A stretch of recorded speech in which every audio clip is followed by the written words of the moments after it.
कोई व्रत नहीं करती, मैं कोई तीज नहीं करती, मैं कोई भगवान देवी देवता को नहीं पूजती, मैं जहां तक सिंदूर भी नहीं लगाई हूं।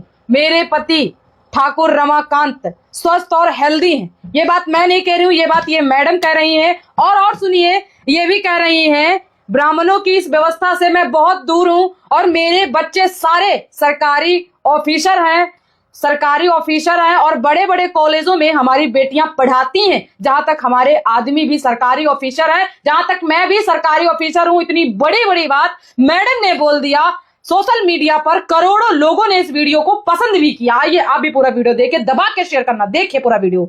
मैं कोई त्योहार नहीं करती, कोई मैं व्रत नहीं करती, तीज भी नहीं करती, सिंदूर भी नहीं लगाई हूँ और मेरे पति प्रोफेसर रमाकांत ठाकुर जी बिल्कुल हेल्दी और स्वस्थ हैं। मैं ब्राह्मणों से इस व्यवस्था से बहुत दूर हूँ और बहुत सालों से हूँ, मान्यवर जा रहे हैं 2001 से। और आज हमारे सारे बच्चे सफल हैं। 2 बेटियां हैं मेरी जो इंटर कॉलेज में लगी हैं 2 साल पहले। एक का गायघाट में है, वो भी आ जाएगी, और एक मधुबनी में थी, वो भी ट्रांसफर होकर यहाँ आ जाएगी। एक बेटा MBBS कर रहा है। सारे बच्चे सफल है। नहीं है कि हम भगवान को नहीं मानते हैं तो भगवान की वजह से हमारे बच्चे नहीं, सारे बच्चे सफल। परिवार सुखी है, दोनों सर्विस में हैं, ठीक हैं, स्वस्थ हैं, आपके सामने खड़े हैं। तो मन से, ये मन का जो भ्रम है ना, जो आप उधर दे रही है ना, उसे निकाल के फेंकिए। एक शराबी पिता से भी ज्यादा खतरनाक एक पाखंडी माँ होती है। एक शराबी पिता से भी ज्यादा खतरनाक एक पाखंडी अंधविश्वासी माँ होती है। कैसे? कभी भी एक शराबी पिता ये नहीं चाहेगा कि मेरे बच्चे शराबी बने, कभी भी नहीं चाहेगा। लेकिन जो अंधविश्वासी माँ होगी, पाखंड में डूबी हुई माँ होगी, धार्मिक कर्मकांडों में उलझी हुई माँ होगी, वो हमेशा चाहेगी कि मेरे बच्चे भी ऐसा ही बने। इसलिए सबसे ज्यादा जवाबदेही और जिम्मेदारी हम महिलाओं के कंधे पर। हम क्या देखना चाहते हैं, अपने बच्चों को क्या बनाना चाहते हैं? अपने बच्चों को मजबूत बनाना चाहते हैं, साइंटिफिक अप्रोच वाला बनाना चाहते हैं, या उन्हें हम धार्मिक कर्मकांडों में उलझा करके उन्हें मानसिक रूप से पंगु बनाना चाहते हैं? ये आपको तय करना होगा। कितना अजीब लगता है जब हमसे गाय का गोबर रख के कहा जाता है कि तुम इसे मान लो कि गणेश है। पूजा होता है तो होता है ना। आप समझ सकते हैं कि पढ़ा लिखा व्यक्ति भी कोई गाय का गोबर ला के रख दे और उसे कहे कि मान लो कि गणेश हैं, तो हमारा विवेक कहाँ है? हम कितने विवेकशील हैं? समझ सकते हैं आप कि हम कितने विवेकशील रह गए कि गोबर को रख के कहा जाता है कि मान लो कि गणेश। वहीं पर पहचान हो गई कि आप में विवेक कितना है, आप क्या सोचते हो और क्या नहीं सोच सकते हो, सोचने की क्षमता आपकी कहाँ तक है। मानसिक टेस्ट, वो पैरामीटर,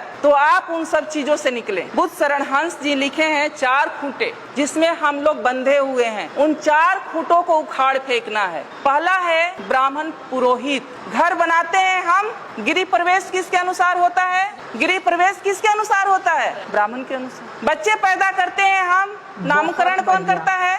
शादी विवाह ठीक करते हैं हम, बिना तिथि कुछ नहीं करते।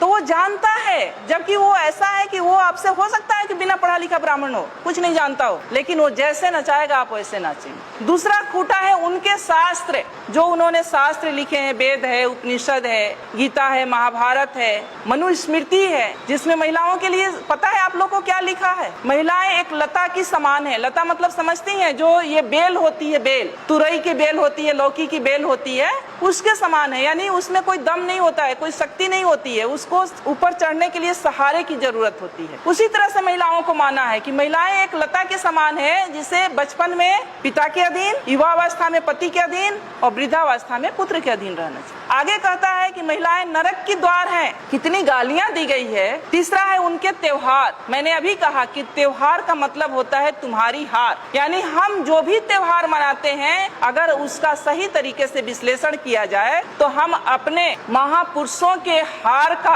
जश्न मनाते हैं। कितने नालायक लोग हैं हम लोग। उनके तीर्थ, जो ये तीर्थ स्थल हैं, अब जब खोज हो रहा है, हमारे लोगों ने भी जब खोज की शुरू किया है, तो 99% ये तीर्थ स्थल बुद्ध से जुड़ा हुआ है। ये जो तीर्थ स्थल है वो बुद्ध का है, जहाँ बौद्ध मठ हुआ करता था, और उसको इन्होंने तीर्थ स्थल में कहीं किसी धाम में, कहीं किसी धाम में कन्वर्ट करके धार्मिक स्थल के रूप में प्रचारित कर। तो जो संसाधन, जो पैसा आप लोग खर्च करती है तीर्थ पर, वो पैसा आप लोग खर्च करें अपने बच्चों के पढ़ाई पर। इन्हें उखाड़ फेंको। ये 4 चीजें हैं, और ये 4 चीज से जिस दिन आप उखाड़ देंगी, जिस दिन आप इससे दूर हो जाएंगी, उस दिन से शायद मुझे लगता है कि आपकी तरक्की शुरू हो जाएगी। एक मेरी जैसी ही पढ़ी लिखी लड़की थी, शादी उसकी एक ऐसे परिवार में हो गई जहाँ लोग बहुत धार्मिक विचारधारा के थे। जब वो लड़की शादी करा के अपने घर में जाती है, ससुराल जाती है, तो उसकी सासू माँ कहती है कि गाँव में ही एक मंदिर था, दूसरे तीसरे दिन कि बहू चलो मंदिर में हम पूजा करके आते हैं। अब वो लड़की सोचती है कि हम तो मंदिर को मानते, हम तो भगवान को मानते नहीं है। अब लेकिन सासू माँ से उसके सामने दिक्कत ये है कि 2 दिन की गई हुई बहू सासू माँ को कैसे मना कर दे कि हम मंदिर में नहीं जाएंगे या भगवान को नहीं मानते हैं, ये तो गलत हो जाएगा। वो जाती है सासू माँ के साथ, हाथ में बाल्टी ले लेती है, कुआं होता है आप लोग जानती है मंदिर के पास, जहाँ से पानी लेके या नल होता है, पानी लेके मंदिर में धुलाई किया जाता है या जल चढ़ाया जाता है। वो जब वहाँ पहुँचती है बाल्टी लेके तो देखती है कि गाय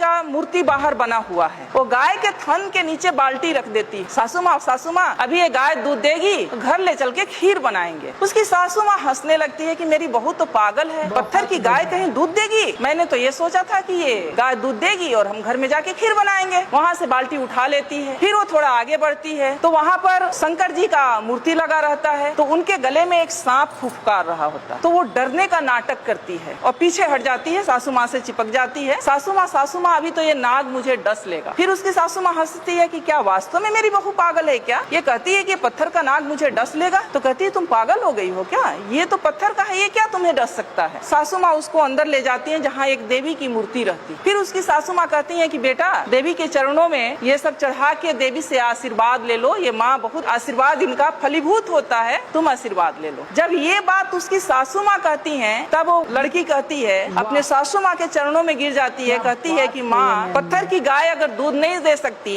और एक बाघ भी बाहर बना हुआ था उसे भी देख के डरी थी, पत्थर का बाघ मुझे खा नहीं सकता, पत्थर का नाग मुझे डस नहीं सकता, तो ये पत्थर की देवी मुझे आशीर्वाद भी नहीं दे सकती। मेरी देवी आप हो और मैं तो आपकी सेवा करूंगी और मुझे तो आपका आशीर्वाद चाहिए। कि जो समाज ये कहता है कि हम सब हिंदू हैं और हिंदू आज खतरे में हैं, इसलिए हम सबको इकट्ठे होकर रहना चाहिए, जुड़ कर रहना चाहिए, वही समाज क्योंकि वो शीर्ष पर बैठा हुआ है, सारी व्यवस्थाओं की बागडोर उसके हाथ में है, फूले जैसे पिक्चर को जनसाधारण के बीच में दिखाने से गुरेज कर रहा है। मेरा एक सवाल है, क्या महात्मा ज्योतिबा फूले और सावित्री बाई फूले जिनके जीवनी पर ये पिक्चर बना है, क्या वो हिंदू नहीं थे?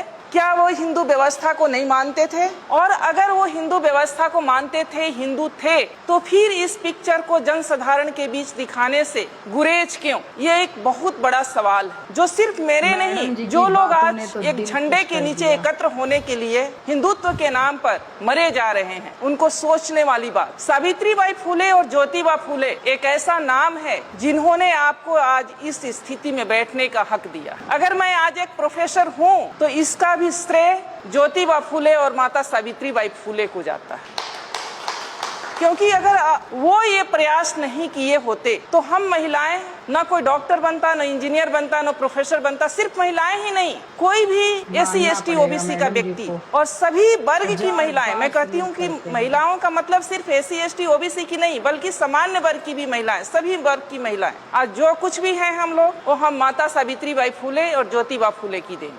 रही उनके संघर्ष की बात तो मैं बता दूं कि माता सावित्री बाई फूले जब मात्र 7 वर्ष की थी तब उनके हाथ एक इंग्लिश की किताब लगी, अंग्रेजी की बुक लगी और उसके पन्ने पलट रही थी। इतने में उन पर नजर उनके पिता की पड़ती है और वो उनके हाथ से किताब छीनकर खिड़की के बाहर फेंक देते हैं, क्योंकि उस समय महिलाओं के लिए पढ़ना लिखना पाप समझा जाता था। एससी एसटी ओबीसी के पुरुषों के लिए और सारी महिलाओं के लिए पढ़ने लिखने का कोई अधिकार नहीं था। और उनकी 9 वर्ष की अल्पायु में आप समझ सकती हैं कि 9 वर्ष की कितनी कम उम्र होती है, क्योंकि उस समय बाल विवाह प्रचलित था। 9 वर्ष की उम्र में उनकी शादी हो जाती है। संजोग कहिए, उनका सौभाग्य कहिए कि उनकी शादी ज्योतिबा फूले से हुई। और जब शादी होती है तो ये इच्छा को वो ज्योतिबा फूले के सामने रखती। और जब ज्योतिबा फूले खेतों में काम कर रहे होते हैं तो जब खाना लेके माता सावित्री बाई फूले जाती हैं खेतों में तो अपने साथ वो किताब भी रख कर ले जाती। किताब रख कर ले जाती हैं तो ज्योतिबा फूले वहाँ उनको कुछ टास्क दिए होते हैं, वो कहते हैं उन्हें पढ़ाने लगते हैं। जब घर से बाहर वो खेतों में उनको पढ़ाते हैं,